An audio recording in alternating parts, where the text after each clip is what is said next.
इन दिनों जदयू में भी काफी कहा जा रहा है निशांत को लेकर लगातार देखिए ये चर्चा आप लोग चलाते रहते हैं, ये आप लोगों का चर्चा है।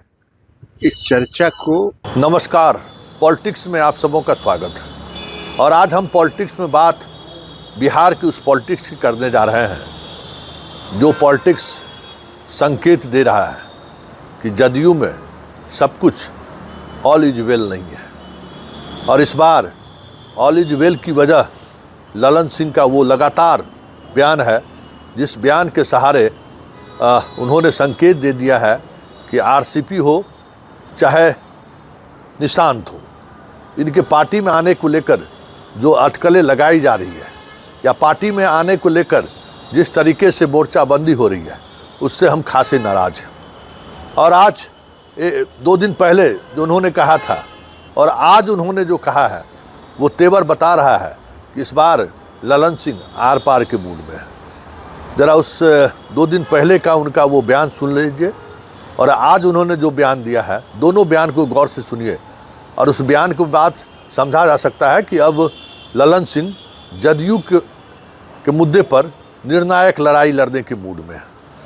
हालांकि नीतीश किसके साथ खड़े होंगे कहना मुश्किल है, लेकिन एक बात तो तय है कि ललन सिंह का आज का बयान वो संकेत है कि 38 वर्षों का रिश्तों का एहसास आरसीपी को दिला रहे हैं कि आपका रिश्ता 25 वर्षों का है, मेरा रिश्ता तो 38 वर्षों का है। तो ज़रा सुनिए उस दोनों बयान का। इन दिनों जदयू में भी काफी कहा जा रहा है निशांत को लेकर लगातार ये चर्चा आप लोग चलाते रहते हैं, ये आप लोगों का चर्चा है। इस चर्चा को कोई नहीं चलाता है, ये मीडिया का नैरेटिव है और ये फैसला आदरणीय मुख्यमंत्री नीतीश कुमार जी को करना है।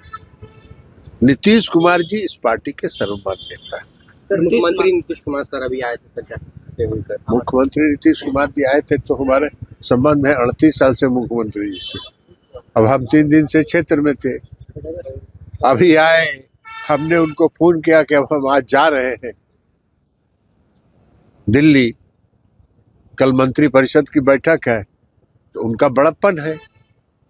यही ना बड़प्पन होता है, बड़े आदमी और क्यों है, नीतीश कुमार जी बड़े आदमी क्यों है, इसलिए है कि ये बड़प्पन है उनका कि उनको मालूम हुआ कि हम जा रहे हैं तो वो हमसे मिलने चले आए। प्रशांत किशोर की जेडीयू में वापसी खबर है। कौन? प्रशांत किशोर सर। ये है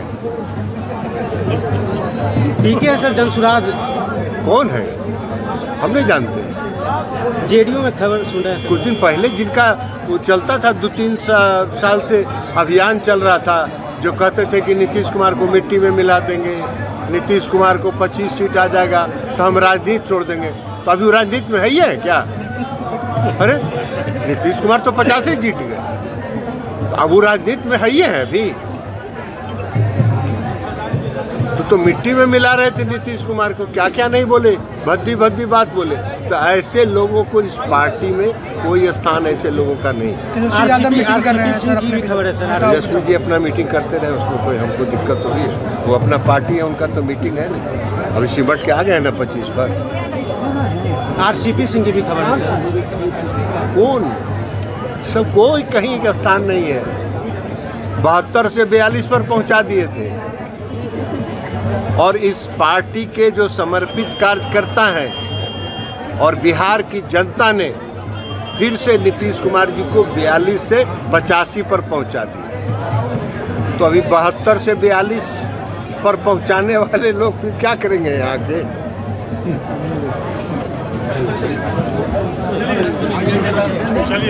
आपने दोनों बयान सुना और उस बयान से क्या समझा जा सकता है और उस बयान के सहारे ललन सिंह साधना क्या चाहते हैं, क्योंकि आज बेटे के इशूज पर भी उन्होंने कहा कि ये पूरी तौर पर मीडिया के द्वारा फैलाई जा रही है और पार्टी नीतीश कुमार का है तो अपना वो तय करें, उनको फैसला लेने हैं। लेकिन निशांत को लेकर जिस तरीके की बेरुखी आज ललन सिंह के चेहरे पर देखने को मिला, उससे तो ये साफ लग रहा है कि निशांत के सहारे आरसीपी के लाने की जो कवायद चल रही है, उस कवायद को भी ललन सिंह अब निशांत पर सीधे सीधे अनदेखी कर कह सकते हैं कि अपनी इच्छा जाहिर कर दिया। तो मतलब साफ है कि आरसीपी की वापसी को लेकर 17 तारीख टला ही है, 27 तारीख भी टल जाए तो कोई बड़ी बात नहीं होगी। और कहने वाले तो यहाँ तक कह रहे हैं कि जिस मिजाज में आज नीतीश कुमार और ललन सिंह के बीच बातचीत हुई है, उस बातचीत में भी कहीं न कहीं ललन सिंह ने दो टूक कह दिया है कि क्या इस तरीके की खबरें आ रही हैं कि आरसीपी की वापसी हो रही है।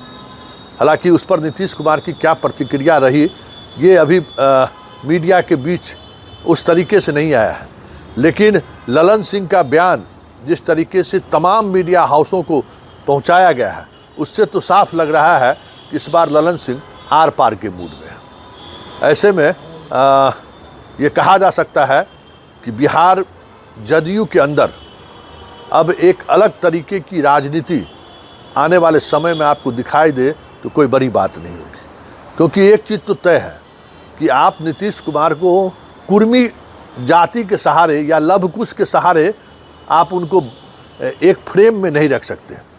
मतलब कहने वाले कहते हैं ना कि गांधी देश के नेता थे, बनिया का नेता नहीं थे। नीतीश कुमार इसी तरीके से बिहार के नेता रहे हैं, कुर्मी और कुशवाहा के नेता वो नहीं रहे। भले उन्हें लवकुश को लेकर बातें कही जा रही हैं, लेकिन इस बार जो सियासत हो रही है और जिस तरीके की सियासत हो रही है, उस सियासत के सहारे यही संकेत देने की कोशिश हो रही है कि जदयू और नीतीश कुमार कुर्मी की पार्टी है। अब इस नैरेटिव को लेकर जो माहौल बनाने की कोशिश हो रही है और बिहार स्तर पर खास करके पटना के जो जमात है, कुर्मी का जमात है, कुशवाहा का जो जमात है, जिसमें एक वर्ग है जो आरसीपी की वापसी चाहते हैं। हालांकि पार्टी के अंदर भी मनीष वर्मा हो चाहे श्रवण कुमार हो, ये लोग कहीं न कहीं इस अभियान के विरुद्ध हैं, लेकिन कहा जा रहा है कि संजय गांधी निशांत के सहारे आरसीपी की एंट्री चाहते हैं। अब देखना होगा कि होता क्या है, लेकिन एक बात तो तय हो गया कि अब आरसीपी को लेकर ललन का आज का बयान आने वाले समय में नीतीश कुमार का द्वारा आरसीपी की वापसी का फैसला मुश्किल तो है, क्योंकि कई संकट के मौके पर ललन सिंह की भी भूमिका रही है, पार्टी को बचाने से लेके पैसे तक मुहैया कराने में। जब जॉर्ज फर्नांडिस से विवाद हुआ था और चुनाव के दौरान हेलीकॉप्टर उड़ना मुश्किल हो गया था, उस दौर में कहा जा रहा है कि किंग महेंद्र को के सहारे ललन सिंह ने पूरे पार्टी के चुनाव खर्च का वहन सुलभ कर दिया था और उसी के एवज में किंग महेंद्र को दी गई थी राज्यसभा का सीट। लेकिन इन तमाम अटकलों के बीच अब देखना दिलचस्प होगा कि विधानसभा सत्र से पहले क्या इस पर कुछ संकेत मिलेंगे, क्योंकि पोस्टर बैनर भले ही जदयू कार्यालय के आसपास लगता हुआ दिख रहा है, लेकिन अभी तक आधिकारिक तौर पर किसी से किसी की मुलाकात की खबर, मतलब आरसीपी से किसी की मुलाकात हुई हो, ये अभी तक सामने नहीं आया। वैसे अरुण कुमार के मामले में भी ललन सिंह अप्रत्यक्ष रूप से वीटो लगा रहे थे, ये खबरें हैं, लेकिन उसमें नहीं चला। लेकिन आरसीपी वाले मुद्दे पर थोड़ी गंभीर लग रही है और ललन सिंह का खुलकर बयान देना संकेत है कि भूजा पार्टी को दरकिनार करना आज भी मुश्किल तो है भाई। फिलहाल पॉलिटिक्स में इतना ही, इजाज़त दीजिए, नमस्कार।